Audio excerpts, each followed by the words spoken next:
Hello student, आज इस video के द्वारा हम सीलेंट डेटा के बारे में जानेंगे। तो सीलेंट डेटा दो शब्दों से मिलकर बना होता है, सील और एंटेरान। सील का मतलब हालो यानी खोखली यानी गुहा, एंटेरान का मतलब इंटेस्टाइन यानी पाचन नली या आंत। तो इस प्रकार का जो ऐसी शरीर संरचना वाले होते हैं जिसमें एक ही गुहा पाई जाती है और वो उसकी देह गुहा भी होती है और उसकी पाचन गुहा भी होती है। तो इस प्रकार के जो जंतु होते हैं उन्हें सीलेंट्रान कहा गया है। और ये कैसे जंतु होते हैं? बम कोशिकीय जंतु होते हैं। और ये अगर इनकी मान लीजिए कि शरीर देखा जाए तो इनका जो शरीर होता है वो अरील सममित वाला होता है। अरील सममित का मतलब है अगर इन्हें केंद्रीय भाग से दो बराबर अर्ध संभागों में डिवाइड किया जाए तो ये पूरे डिवाइड हो जाते हैं दो बराबर संभागों में। अधिकांशतः ये जितने भी सदस्य होते हैं इस संघ के वो सभी जलीय जंतु होते हैं और इनमें से अधिकतर समुद्री जल में ही पाए जाते हैं। कुछ ऐसे भी जंतु होते हैं जो स्वच्छ जल में भी पाए जाते हैं, जैसे हाइड्रा। अगर इनका शरीर की बात की जाए कि इनका शरीर किस स्तर का होता है तो इनमें क्योंकि ऊतक उपस्थित होते हैं इसलिए इनका शरीर ऊतकीय स्तर का होता है। अगर इन जंतुओं की भित्ति देखा जाए तो इसमें दो स्तर होते हैं, बाह्य जनन स्तर और आंतरिक जनन स्तर। बाह्य जनन स्तर को एक्टोडर्म, आंतरिक जनन स्तर को एंडोडर्म कहते हैं। तो इसमें दोनों जनन स्तर होते हैं, इसलिए इन जंतुओं को द्विस्तरीय या द्विकोरिक जंतु कहा जाता है। और जो एक्टोडर्म और एंडोडर्म यानी जो बाह्य जनन स्तर और आंतरिक जनन स्तर होते हैं तो इनमें दोनों स्तर के बीच में एक जेली के जैसा लसदार पारदर्शी एक स्तर होता है जिसे मीसोग्लिया कहते हैं और ये अकोशिकीय होता है यानी इसमें कोई भी कोशिका नहीं होती है। बाह्य और आंतरिक या फिर दोनों जनन स्तरों में यानी बाह्य जनन स्तर या आंतरिक जनन स्तर या फिर इन दोनों जनन स्तरों में कुछ विशेष प्रकार की कोशिकाएं होती हैं जिन्हें दंश कोशिकाएं कहा जाता है और ये आत्मरक्षा का भी कार्य करती है, जो कि यानी शत्रुओं से उनकी रक्षा करने में या फिर शत्रुओं को मारने में, शत्रुओं को पकड़ने में या शत्रुओं को बेहोश करने में या फिर किसी वस्तु से चिपकने या शिकार करने का कार्य करते हैं। किसके द्वारा होता है ये सभी कार्य? दंश कोशिकाओं के द्वारा। ये इस संघ के जंतुओं में ही पाई जाती है दंश कोशिकाएं। अब अगर इनके शरीर की बात की जाए तो इनका जो अग्रभाग होता है वो फूला हुआ होता है और उसे हम क्या कहते हैं? हाइपोस्टोम कहते हैं। हाइपोस्टोम के शिखर पर मुख यानी माउथ उपस्थित होता है और इनमें सिर एवं गुदा यानी एनस नहीं पाए जाते हैं। इनमें जो पाचन गुहा होती है वो थैले जैसी होती है और पहले ही बताया गया कि इनमें केवल एक ही गुहा पाई जाती है, वही उसकी देह गुहा होती है, वही उसकी पाचन गुहा भी होती है। अब अगर मुख के चारों ओर हम देखते हैं तो इसमें धागे की जैसे कुछ संरचनाएं पाई जाती है इनके जंतुओं में, तो उन्हें हम स्पर्शक या टेंटिकल्स कहते हैं और ये भोजन आदि को पकड़ने में सहायता करते हैं। अब अगर इनमें परिसंचरण तंत्र की बात की जाए, उत्सर्जन तंत्र की बात की जाए या फिर शोषण तंत्र की बात की जाए तो ये इनमें नहीं पाए जाते हैं। जैसे उत्सर्जन है तो उत्सर्जन के लिए इनमें कोई विशेष प्रकार के अंग या तंत्र नहीं पाए जाते हैं।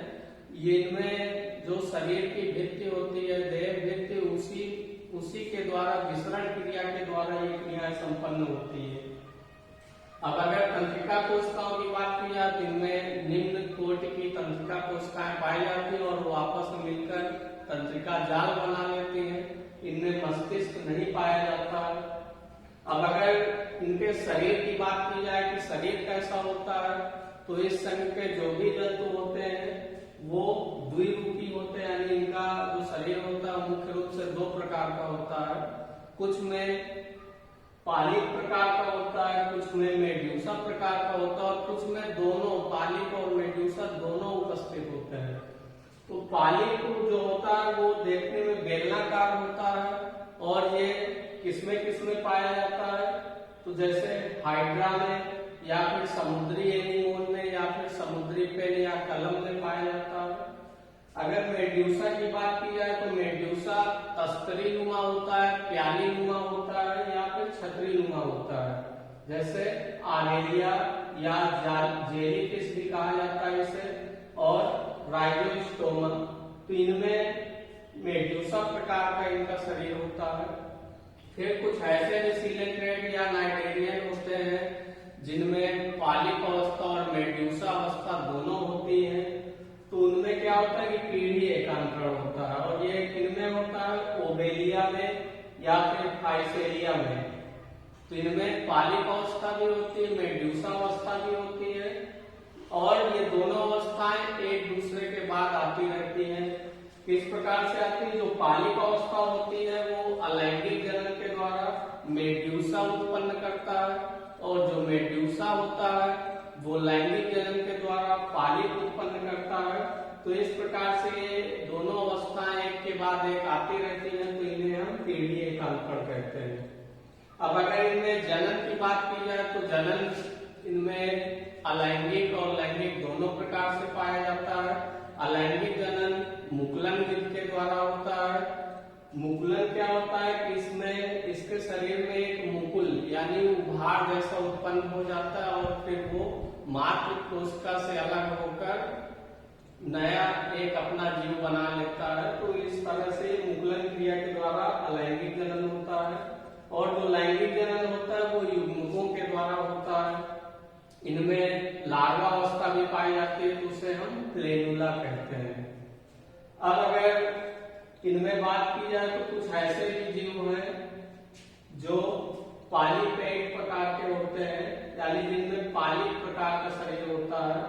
तो उनमें क्या होता है कि कैल्शियम कार्बोनेट का बना अस्थियों का कंकाल पाया जाता है, और ये कैसे जीवों में होता है? जो कोरल यानी मूंगा होते हैं उनमें ही पाया जाता है। इसके बाद अगर उदाहरण की बात की जाए तो फाइसेलिया है, ओबेलिया, हाइड्रा, राइजोस्टोमा, आरेलिया यानी जेलीफिश, समुद्री एनीमोन और समुद्री कलम। तो इस प्रकार से ये इस संघ में पाए जाने वाले कुछ प्रमुख जंतु हैं। अब अगर इनमें जैसे हाइड्रा की बात की जाए तो हाइड्रा में क्या होता है कि अगर मान लीजिए क्षतिग्रस्त हो जाता है या इसका कोई भी भाग टूट जाता है, तो अगर उस टूटे हुए भाग में आंतरिक जनन स्तर और बाह्य जनन स्तर दोनों उपस्थित है, तो ये भाग वृद्धि करके नए जीव के रूप में विकसित हो जाता है। यानी अगर इनमें बात की जाए तो इनमें पुनरुत्थ भवन की भी क्षमता पाई जाती है। अब अगर संघसीलेंट्रेटा या नाइटेरिया का जो वर्गीकरण उसके बारे में जाने तो जो संघसीलेंट्रेटा है उसे आगे चलकर 3 वर्गों में डिवाइड कर दिया गया है। कौन कौन सा? पहला वर्ग हाइड्रोजोआ, सेकेंड वर्ग साइकोजोआ और थर्ड वर्ग एंथ्रोजोआ। हाइड्रोजोआ वर्ग में कैसे जंतु आते हैं? तो ऐसे जंतु जिनमें पालिप और मेड्यूसा दोनों अवस्थाएं आती हैं, तो उन्हें हाइड्रोजोआ वर्ग में रखा गया है। जैसे फाइसेलिया में है, ओबेलिया में है, तो इनमें पालिप और मेड्यूसा दोनों अवस्थाएं आती है। अगर हाइड्रा की बात की जाए तो ये भी वर्ग हाइड्रोजोआ का ही जंतु है, लेकिन इसमें केवल पालिप अवस्था ही आती है और ये स्वच्छ जलीय जंतु है। इसके बाद अगर साइकोजोआ वर्ग की बात की जाए तो इसमें ऐसे जीव आते हैं जिनमें केवल मेड्यूसा अवस्था ही होती है। और ऐसे कौन कौन से जीव हैं? जिनमें राइजोस्टोमा है, आरेलिया यानी जेलीफिश है। अब अगर तीसरे वर्ग की बात की जाए, वर्ग एंथ्रोजोआ, तो इसमें ऐसे जंतु आते हैं जिनमें केवल पालिप अवस्था ही पाई जाती है, जैसे समुद्री एनीमोन है, समुद्री कलम यानी समुद्री पेन है। आप लोग इसका स्क्रीनशॉट भी ले सकते हैं।